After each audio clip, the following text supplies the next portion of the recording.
Assalamualaikum dan salam sejahtera kepada Dr. Masyrita dan rakan-rakan. Kami daripada kumpulan B akan membentangkan tokoh bahasa dan tokoh sastera yang telah kami pilih.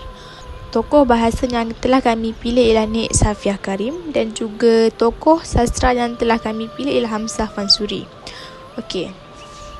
Ahli kumpulan saya terdiri daripada Alma Nur Fajrina, Wan Aisyah Sofia, Siti Nur Azwana iaitu saya dan Yasmin Maisarah. Terlebih dahulu marilah kita bincangkan atau kita ketahui apakah itu bahasa. Okey. Bahasa menurut Kamus Dewan edisi ketiga tahun 1996 pada muka surat 87 menyatakan bahawa bahasa ialah lambang, bunyi suara yang dipakai sebagai alat perhubungan dalam lingkungan satu kelompok manusia. Ini bermaksud ialah bahasa ni lambang yang manusia guna sebagai alat perhubungan. Macam kita bersembang, kita bercakap atau nak beritahu sesuatu menggunakan bahasa lah. Okay, yang kedua menurut Asma Haji Omar. Okay, Asma Haji Omar ni dia menyatakan bahawa bahasa hanyalah bunyi yang dihasilkan oleh alat-alat ujaran yang terdapat dalam rongga tekak manusia. Di sebalik ciri fizikal ini terdapat makna. Okey, maksudnya bahasa ni dia ada bunyi. Bunyi ni pula dia dihasilkan daripada rongga tekak manusia lah, iaitu alat-alat ujaran. Dan di sebalik rongga tekak manusia ni yang kita cakap ni ada bunyi tu, adanya itu makna. Okey, kami telah sepakat memilih Nik Safiah Karim sebagai tokoh bahasa. Saya ceritakan sedikit tentang latar belakang. Okey, Nik Safiah Karim ni nama sebenarnya ialah Nik Safiah binti Karim. Nik Safiah binti Karim ni dia penulis daripada negeri Kelantan. Gelaran yang dia dapat iaitu Prof, Emeritus, Datuk dan Doktor. Okey, Nik Safiah dia mendapat gelaran Prof Emeritus kerana seperti kita tahu kalau gelaran Prof Emeritus ni dia diberikan kepada individu yang telah pun menamatkan perkhidmatan dia selalunya selepas persaraan dalam jawatan profesor. Okey. Nik Safiah ni dia bermula dengan pelantikan beliau di Jabatan Pengajian Melayu iaitu di Universiti Malaya pada tahun 1993 sebagai pensyarah Profesor Madia dan dilantik Profesor Pengajian Melayu. Dia dilahirkan pada 17 Disember tahun 1939 iaitu di Kampung Bonggol, Kota Baharu, Kelantan. Kepakaran Nik Safiah ni ialah bahasa dan penyelidikan dan juga biografi. Seterusnya ialah taraf pendidikan Nik Safiah Karim. Okey. Nik Safiah Karim ni pada awal pendidikannya dia bersekolah di Sekolah Rendah Inggeris Perempuan Kota Baharu ataupun sekarang dipanggil sebagai Sekolah Kebangsaan Zainab pada tahun 1948 sehingga 1952. Selepas itu beliau melanjutkan pelajaran ke Maktab Perempuan Melayu atau sekarang dikenali sebagai Kolej Tunku Kursiah pada tahun 1953 dan 1957. Okey, seterusnya beliau melanjutkan lagi pelajaran ke ST Francis Institution di Melaka sehingga lulus Higher School Certificate pada tahun 1959. Lalu beliau meneruskan ijazah sarjana muda sastra dengan kepujian dalam bidang linguistik daripada Universiti Malaysia pada tahun 1965. Beliau juga melanjutkan ijazah Doktor Falsafah dalam bidang linguistik dari Ohio University pada 1975 di USA. Slide seterusnya menunjukkan sumbangan-sumbangan Nik Safiah Karim. Antara sumbangan beliau ialah memperkenalkan pengajian wanita. Profesor Emeritus Datuk Dr. Nik Safiah Karim telah memperkenalkan program rancangan pengajian gender di Universiti Malaya. Program ini hanya menumpukan terhadap pengajian kaum wanita dan telah diikuti bersama oleh pensyarah-pensyarah wanita untuk mewujudkan program ini. Mereka telah menjalankan pelbagai kajian berkenaan perihal wanita sebelum melaksanakannya. Beliau telah dilantik menjadi Profesor Kursi Pengajian Melayu selama 4 tahun secara kontrak dan telah diangkat naik sebagai Profesor Adjung Universiti Malaya selama setahun. Sumbangannya seterusnya, Datuk Dr. Nik Safiah Karim juga telah menubuhkan sebuah Akademi Pengajian Melayu di Universiti Malaya dan telah dilantik sebagai pengarah pertama. Ini merupakan pusat pengajian Melayu yang pertama telah ditubuhkan di universiti ini. Akademi ini berjaya diluluskan dan telah ditubuhkan pada tahun 1990 setelah pelbagai kesungguhan dan usaha yang telah dilakukan oleh Datuk Dr. Nik Safiah Karim. Akademi ini menawarkan 5 jenis jurusan iaitu Bahasa Melayu, Sosio Budaya Melayu, Linguistik Melayu, Kesusasteraan Melayu dan Kesenian Melayu. Sumbangannya seterusnya ialah penglibatan bersama Dewan Bahasa dan Pustaka DBP. Beliau banyak menyumbang sepanjang berkhidmat bersama Dewan Bahasa dan Pustaka. Antaranya, beliau sering dijemput sebagai pakar bahasa untuk memberikan ceramah dan menjalankan kursus-kursus bahasa kepada kaki tangan awam, terutamanya guru-guru bahasa di seluruh negara. Beliau juga selalu dijemput sebagai penilai manuskrip yang diberikan untuk penerbitan Dewan Bahasa dan Pustaka.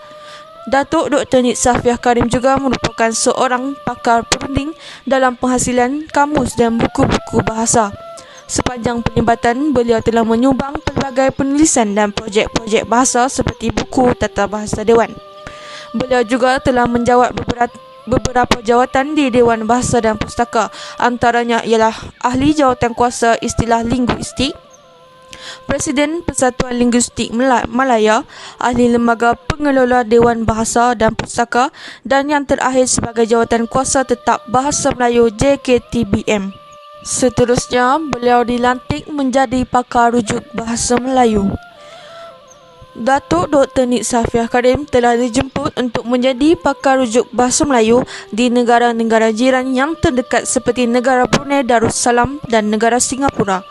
Beliau telah ditugaskan untuk menulis sebuah buku teks Bahasa Melayu Sekolah Menengah bagi Kementerian Pelajaran Negara Brunei Darussalam dan telah menerima pelantikan sebagai pakar rujuk di Dewan Bahasa dan Pustaka Brunei.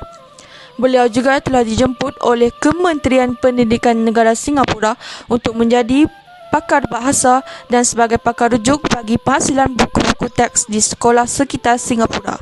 Sumbangan yang terakhir ialah menulis pelbagai buku bahasa dan linguistik.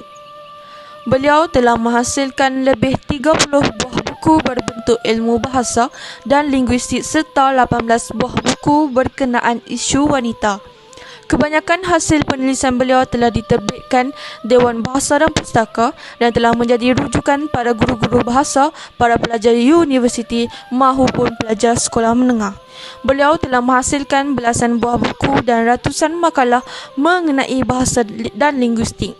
Antara buku yang terkenal ialah Tata Bahasa Dewan, Bahasa Malaysia Sintaks, beberapa persoalan sosiolinguistik bahasa Melayu dan lain-lain. Terusnya menunjukkan hasil-hasil karya penulisan Datuk Dr. Nik Safiah Karim.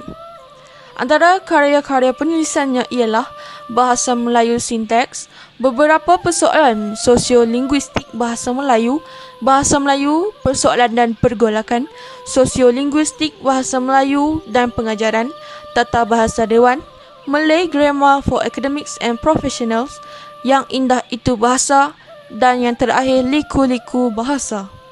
Baiklah, seterusnya kita akan pergi kepada tokoh sastera. Tetapi sebelum itu, mari kita mengetahui dulu apa itu sastera. Jadi Ismail Husseini dia mendefinisikan sastera sebagai sesuatu yang merangkumi semua aspek yang menggunakan kata-kata atau bahasa yang bersifat kreatif. Okay, kat sini dia nak maksudkan bahawa karya sastera tu dia menunjukkan lontaran idea sang pengarang, dan hasil karya itu sendiri kita boleh tahu bahawa ianya sesuatu yang mencerminkan daya fikiran pengarang yang ingin mereka kongsikan bersama pembaca. Okey, yang kedua pula, M.K. Denziger dan W.S. Jensen mendefinisikan sastera sebagai seni yang menggunakan kata-kata sama ada lisan atau tulisan. Okey, macam kita belajar kan sebelum ni, sastera ni ada dua jenis, sastera lisan, sastera bukan lisan. Jenis-jenis sastera naratif dan bukan naratif. Seperti contoh peribahasa, teka-teki, mitos, legenda, cerita rakyat, puisi dan sebagainya. Baiklah, yang seterusnya pula ialah tokoh sastera yang telah kami pilih, iaitu Hamzah Fansuri. Saya akan menceritakan terlebih dahulu tentang latar belakang beliau. Hamzah Fansuri ni merupakan seorang pelopor syair pertama dalam dunia Melayu yang sangat terkenal, dan beliau juga merupakan seorang cendekiawan, ulama dan sufi yang terkemuka.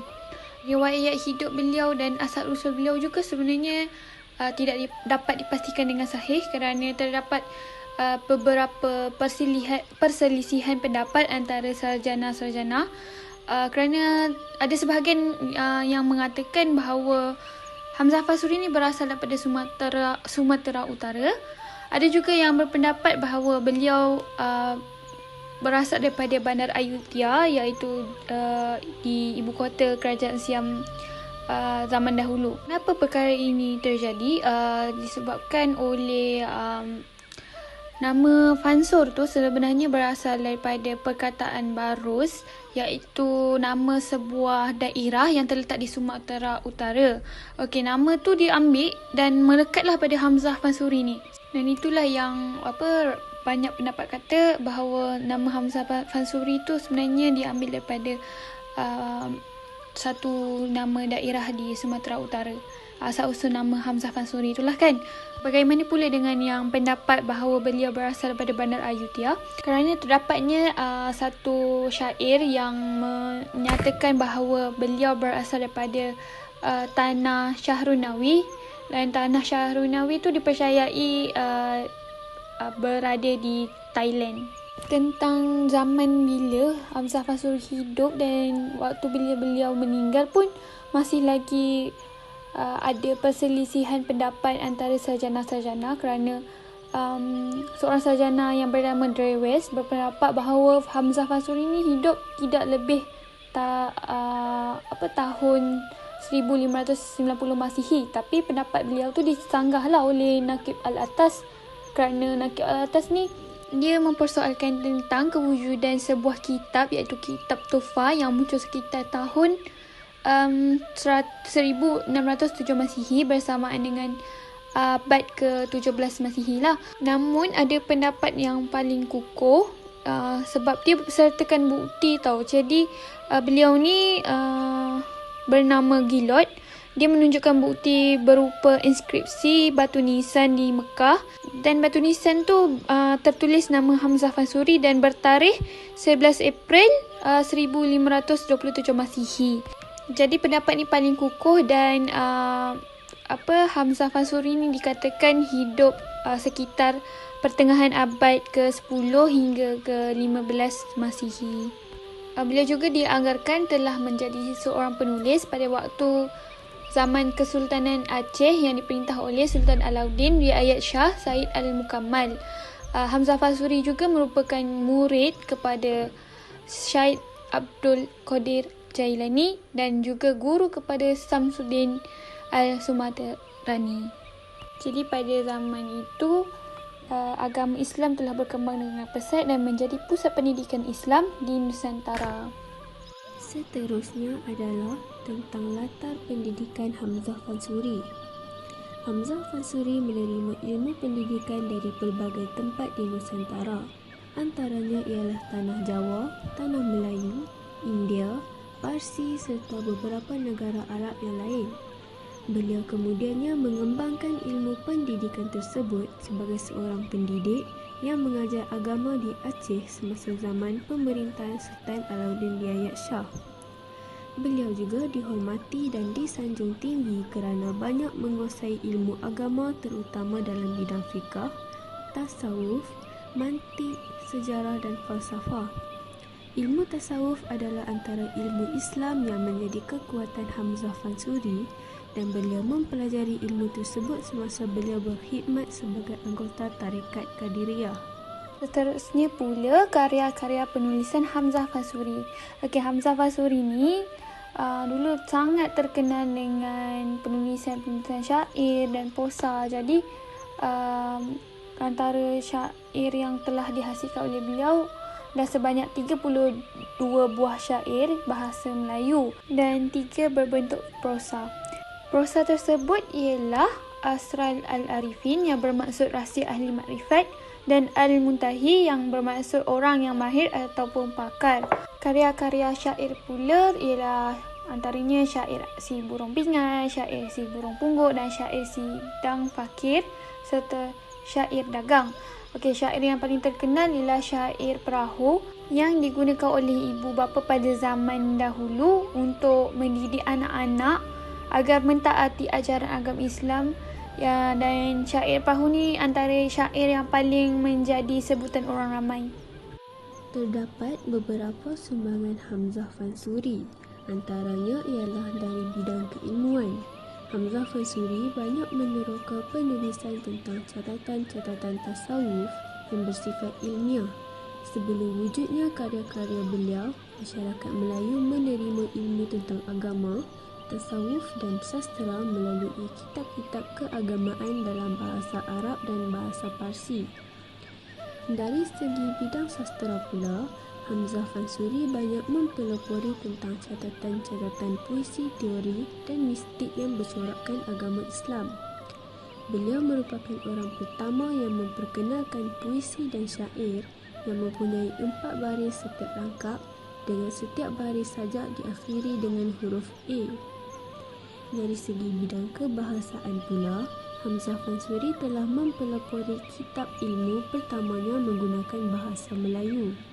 Karya beliau telah berjaya memartabatkan bahasa Melayu sebagai bahasa intelektual serta bahasa ilmu yang luas dan hebat. Karya beliau juga telah menyumbang kepada proses Islamisasi bahasa Melayu. Karya-karyanya bukan sahaja memupuk perbendaharaan kata bahasa Melayu, malah telah menyatukan pemikiran Islam dalam pelbagai sudut kehidupan masyarakat Melayu.